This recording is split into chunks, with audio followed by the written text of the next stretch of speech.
Hello, and in today's video we're back with the ECCE listening exam. This time we're going to be giving you lots of tips to improve your Part 1 marks. Before we start, let's remind ourselves of exactly what we have to do in this part of the exam.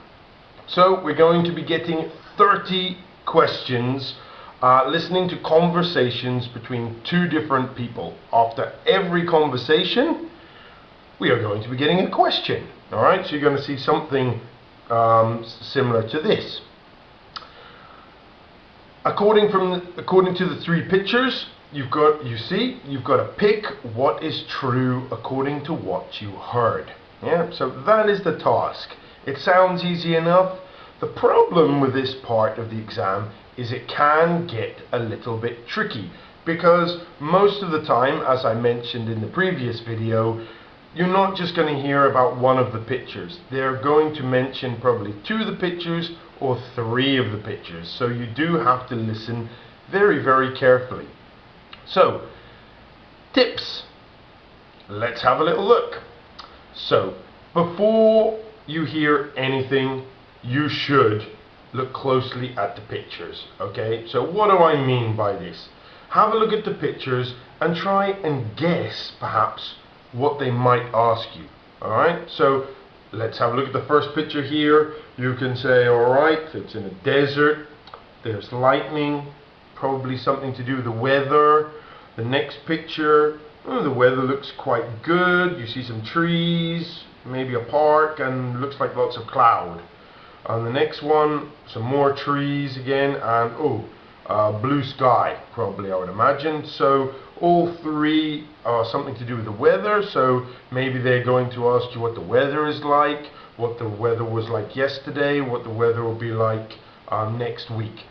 Okay, so even before I've listened to anything, I have a slight idea what I might be asked, and this really helps.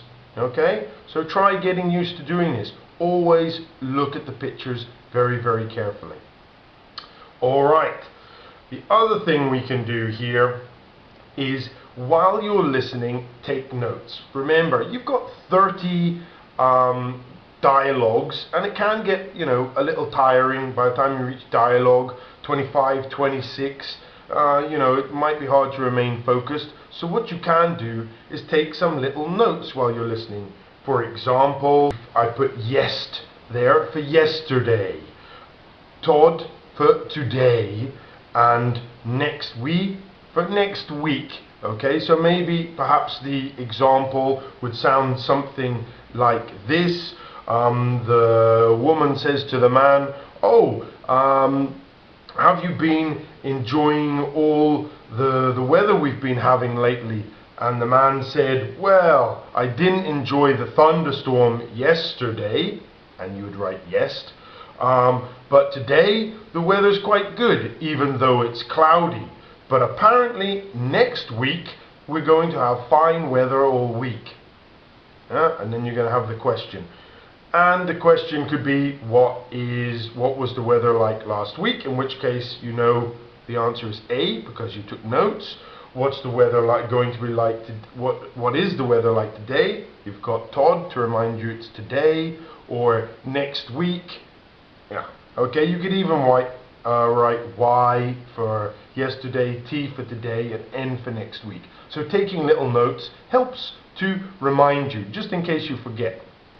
What else can we do? Well, of course, with multiple choice, we can eliminate answers all the time.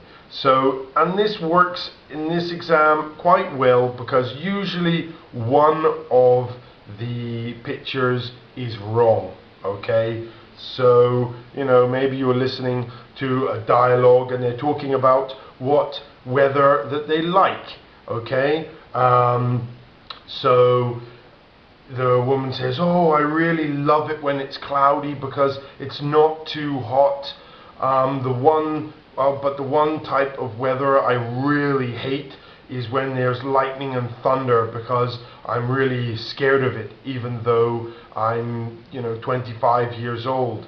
And the man turns around and says, really? Wow, that's unusual. I just like sunny weather because it's nice and hot and I can go swimming.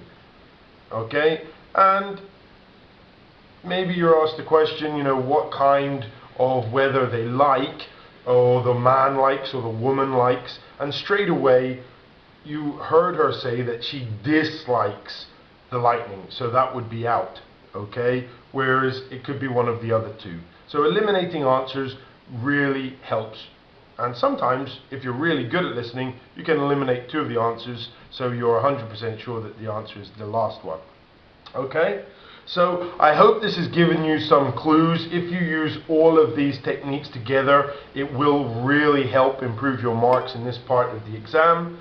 Thank you very much for watching, and look out for part 2, which will be coming shortly. Bye.